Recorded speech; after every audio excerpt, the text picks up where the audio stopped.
पुरानी बातों का बोझा अपने सर पे लिए बस चले जा रहे हैं। ओवर थिंकिंग की ये बीमारी से छुटकारा ही नहीं मिल पा रहा है।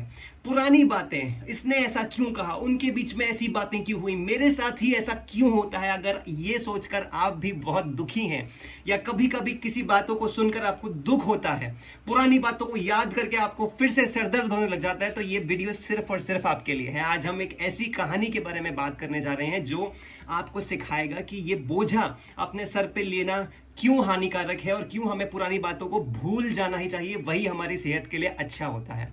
तो आज की ये कहानी एक संत के बारे में है, एक मॉन्क के बारे में है जो नया नया मॉन्क बना था। एक यंगस्टर था और वो उसने मोनेस्टी ज्वाइन करी थी, वो नया नया मॉन्क बना था। उसके लाइफ में बहुत सारी ऐसी बातें हो गई थी बचपन में, फैमिली के साथ प्रॉब्लम्स, फैमिली के झगड़े, रिलेटिव्स के झगड़े, बहुत सारे झगड़े ऐसे हुए थे, बहुत सारी सिचुएशंस के थ्रू वो गुजरा था, जिसकी वजह से वो पुरानी बातों को ही सोचता रहता था।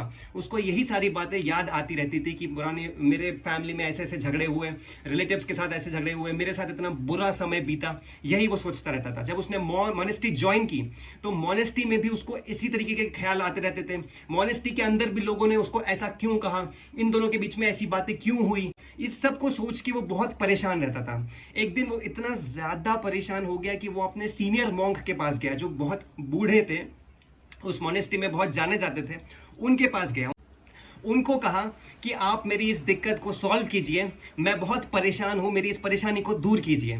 तो उन्होंने कहा कि इस चोटी पे उतर के आप दूसरे पहाड़ पे जाओ, वहां पे आपको एक झोपड़ी मिलेगी, वहां पे हमारे मोस्ट सीनियर, सबसे बुजुर्ग मॉन्क रहते हैं, वो उन्होंने मोनेस्टी छोड़ दी है, वो वहीं पे अपना ध्यान करते हैं और वहीं रहते हैं। तो आप अगर उनके पास जाओगे तो आपको इस बात का सोल्यूशन जरूर मिल जाएगा। तो उन्होंने कहा कि मैं अपनी जर्नी अभी के अभी प्रारंभ करना चाहता हूं, क्या आप मुझे अलाउ करेंगे कि मैं अभी उनके पास जाऊं? तो उन्होंने कहा क्यों नहीं, आप जरूर जाइए। तो वो जल्दी से तैयार हुआ, उन्होंने जल्दी से अपनी चोटी को नीचे, आप चोटी से नीचे उतरा और दूसरे पहाड़ पे चढ़ा और वहां पे देखा कि वो मॉन्क जो थे वो ध्यान कर रहे थे। जब उनका ध्यान फिनिश हुआ, जब उनका ध्यान खत्म हुआ, तो उन्होंने वापस से उनको वही बात बताई कि मैं बहुत परेशान हूं, ओवर थिंकिंग की वजह से मुझे बहुत दुख होता है और इन सब बातों से मैं बहुत ज्यादा परेशान हो चुका हूं, तो कृपया मेरी इस परेशानी का समाधान मुझे बताइए। उन्होंने कहा कि आज मेरे एक शिष्य ने मुझे खाने पर बुलाया है, दोपहर का खाना मेरा एक सामने वाले जो पहाड़ से उतर के सामने आपको एक गांव दिख रहा है, वहां पर एक शिष्य है मेरा जिन्होंने मुझे खाने पर बुलाया है, तो आज को हमें वहां जाना है, फिर मैं आकर आपकी समस्या का समाधान जरूर बताऊंगा। तो उन्होंने कहा कि आप भी मेरे साथ चलो, हम दोनों आज खाने पे जाते हैं। तो उन्होंने कहा क्यों नहीं, जरूर, हम जरूर चलेंगे। तो वो दोनों खाने पे जाने ही वाले थे, उससे पहले जो सीनियर मॉन्क थे, जो बूढ़े मॉन्क थे, उन्होंने कहा कि ये पत्थर जो यहाँ रखा है इसे उठा लो। तो उन्होंने सोचा कि कुछ रहा होगा उस पत्थर में, या फिर उनको कुछ काम होगा, या जरूर इसके पीछे कोई समाधान छुपा होगा, इसलिए वो मुझे कह रहे हैं कि इस पत्थर को उठा लो। तो उसने उठा लिया, बहुत भारी पत्थर था, उन्होंने उठा लिया, कैसे जैसे तैसे उन्होंने उसको उठा लिया। दोनों पहाड़ से नीचे उतरने लगे। तो 10 से 15 मिनट में जो बूढ़े मॉन्क थे वो तो पहले ही नीचे उतर गए, और कभी ये पत्थर को संभालता, कभी ये खुद को संभालता, कभी पत्थर गिरने जैसा होता, कभी ये खुद गिरने जैसा होता, बट जैसे तैसे उसने हार नहीं मानी। कई बार उसने ऐसा सोचा कि इस पत्थर को मैं नीचे रख देता हूं, लेकिन फिर उसको याद आया कि जरूर इस सीनियर मॉन्क ने कुछ ना कुछ सोचकर ही मुझे ये काम दिया होगा, तो मुझे इस पे हार तो नहीं माननी है। जैसे तैसे वो भारी से भारी पत्थर उठा के वो नीचे तक ले आया। उसके बाद उसने क्या देखा कि जो बूढ़े मॉन्क थे वो पेड़ के नीचे बैठ के स्माइल कर रहे थे। तो उन्होंने बूढ़े मॉन्क से कहा कि आप इतना भारी पत्थर मुझे दे दिया और आप हंस रहे हो, इतना मुश्किल से, इतने पसीने में मैं इतना पूरा थक गया हूं और इतना मुश्किल से मैं पत्थर को नीचे लेके आया और आप हंस रहे हो। तो उन्होंने कहा कि इसको नीचे लेकर क्यों आए, किसने कहा कि आप इसको नीचे लेकर आओ? उन्होंने कहा कि आपने तो कहा कि इस पत्थर को उठा लो। तो उन्होंने कहा कि मैंने तो ये कहा कि इस पत्थर को उठा लो, लेकिन उस पत्थर को नीचे तक लेके आने का डिसीजन तो तुम्हारा था। तुम अगर चाहते तो उस पत्थर को वहीं के वहीं नीचे रख सकते थे, उसी क्षण नीचे रख सकते थे, क्योंकि मैंने ऐसा तो कहा नहीं कि आप उसको नीचे लेके आओ।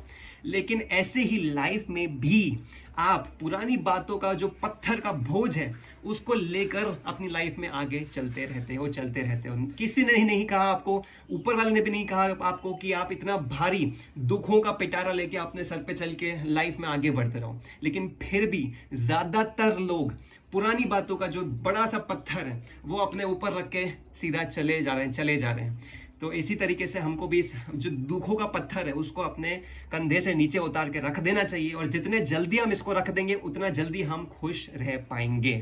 तो ये कहानी हमें ये सिखाती है, और आशा करता हूं कि आपको ये कहानी बहुत ही ज़्यादा पसंद आई होगी। इससे आपको सीखने को मिला होगा कि हमारा जो लाइफ में ओवर थिंकिंग का पत्थर है, ये जो दुखों का पत्थर है, सबके साथ लाइफ में बहुत बुरी बुरी बातें हो सकती है यार, होती भी है, लेकिन उन बातों को उसी दिन रातों रात भूल जाना ही सबसे बेहतर होता है।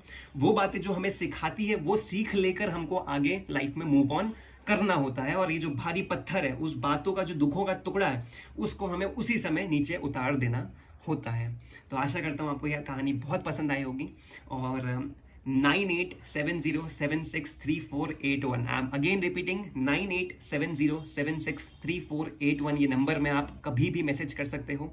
आपको कोई भी कहानी अगर सुननी हो, या फिर आप किसी भी लाइफ के सिचुएशन से गुजर रहे हो जिसको आपको मुझे शेयर करना है, तो आप ज़रूर इस नंबर पे मैसेज कीजिए।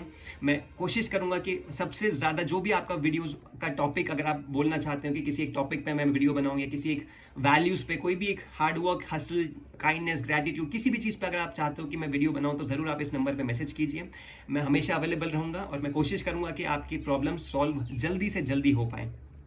एंड नीचे दिए गए डिस्क्रिप्शन में एक लिंक है जो कि मेरे व्हाट्सएप चैनल की लिंक है, आप उस पर क्लिक कीजिए, उसको फॉलो कीजिए, क्योंकि दिन भर में मैं positive thoughts, positive inspirational stories आपके उस व्हाट्सएप और चैनल पे डालता रहता हूँ।